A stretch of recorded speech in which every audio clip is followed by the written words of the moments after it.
What's up? What's up? Six Sensei here, and today I got a gameplay that really nice shots. It's hardpoint. I don't ever bring you guys hardpoint, which is why I save this game. I don't ever play hardpoint, right? So this game, these guys put up a great fight. I can't ever take that away from them.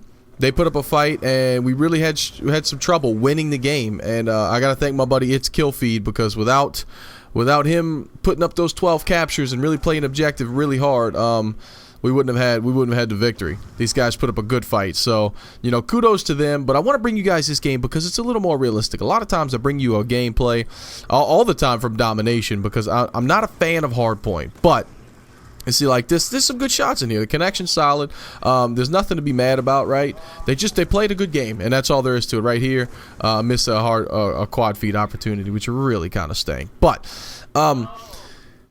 like I was saying, they put up a good game, and I wanted to bring this out to you guys because this is how I play on a very regular basis, right? If I get up against a bunch of tryhards and the score is just, it's not freaking 50 kills and 20 deaths, then I don't usually bring it to YouTube. But I said, you know what? It's hardpoint. I feel like we put up a good fight. This guy was just laying there on the hardpoint. I can't be mad at him. Again, this is a hardpoint gameplay. You got to be on the hardpoint. So, and I normally don't run the hunter-killer drone. I mean, I was just trying some different shit because at this point in time, I think the lightning strike was all jacked up. And I hadn't unlocked the counter UAV. As soon as I unlocked the counter UAV, that's like the first thing I run. But today's topic, other than the gameplay, and this is live capped again, some of these shots I feel like I should have gotten. And unfortunately, the connection's not always the greatest, so you gotta take your good with your bad.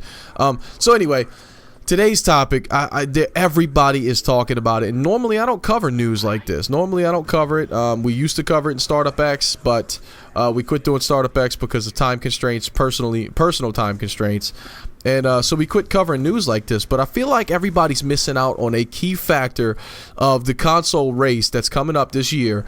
And nobody's talking. I mean, absolutely nobody's talking about this. And guys, I stay in tune to the news, gentlemen. I stay in tune to the news. I watch IGN. I watch YouTube. Woody's Gamer Tags talking. All these people, all these big names are talking about February 20th. PlayStation is.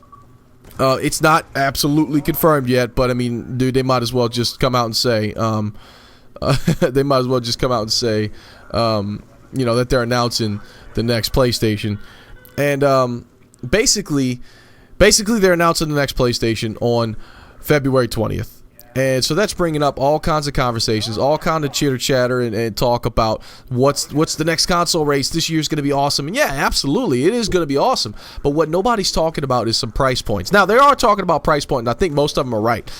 Both of the consoles, the Xbox and the PlayStation, are going to release, in my humble opinion, at $399, right at that $400 price point. But here's where it gets interesting, and here's what people are leaving off. Microsoft is in the test sequence right now for a subscription-based service to get the console. And nobody's talking about this, and I like, it's almost unbelievable that they're leaving this off. Like, I go in and I'm just like, I'm screaming at my phone if I'm listening to a podcast, or I'm like, not screaming, but I'm telling, I'm like, Woody, you're not thinking about the most important piece of who's going to win this and who's got things that they can leverage in order to bring the consumer to that side versus the other side. And Microsoft has been charging for their online services since day one, right? For the gold membership since day one, or maybe not day one, but for a very long time. And people are used to it. People are okay with it because they feel like they get what they pay for. And 9 out of 10 times, depending on how you use it, you do get what you pay for. And that's just the truth of the matter. And right there, my controller froze up. But and I think we got a host migration coming up here in a little bit. But anyway, everybody's okay with it because they feel like they get what they pay for.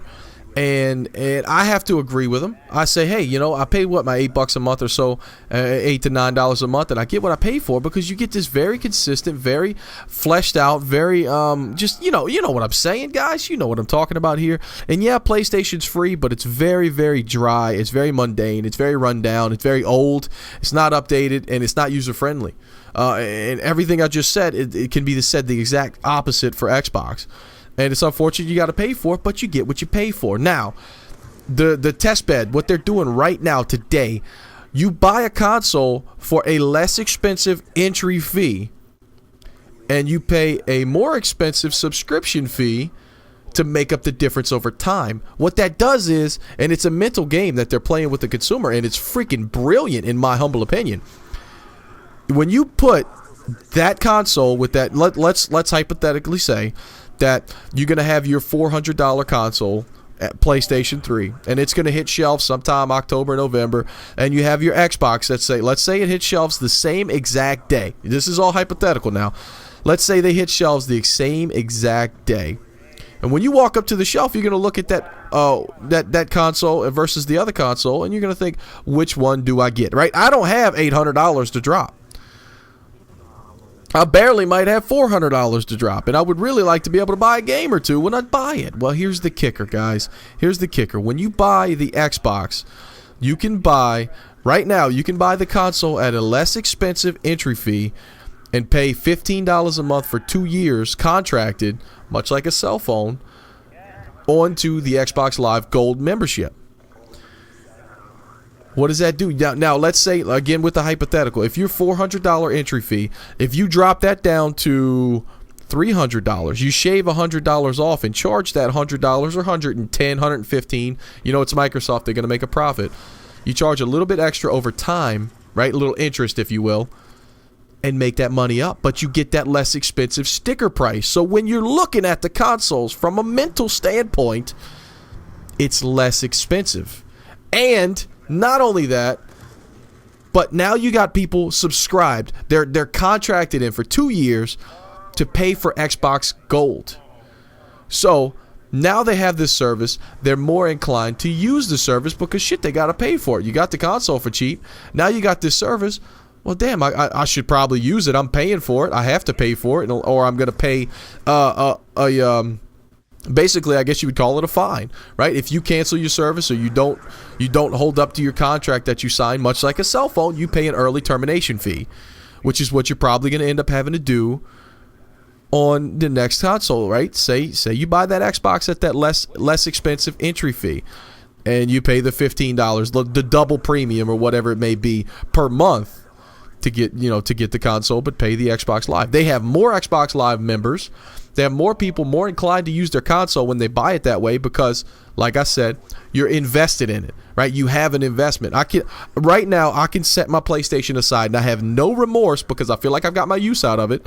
And I feel like there's nothing holding me in there besides my friend list. That's the only thing I miss from my PlayStation is the friends list. All the people that I've spent years building and getting to know. And man, I really miss that. I really, really do.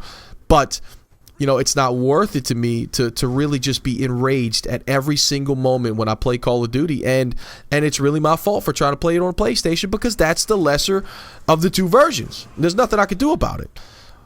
So anyway, I know I'm kind of rambling on. I really got a lot to say here, and this gameplay, even though it's kind of long, I got a lot to say. I got a lot to talk about with these console things because basically the only thing the PlayStation has is games. They have first-party exclusive titles, and that's awesome. That really is awesome. Those first-party titles are great, and to a lot of people, that means a lot. But to me, in today's day and age, all I really like to play is my Call of Duty, man.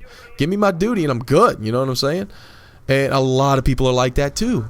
And I'm telling you that Xbox is capitalizing on this social media. They're capitalizing on this, this new aged. I did a little bunny hop after the shot there. They're capitalizing on this. Most people want to play alongside other people.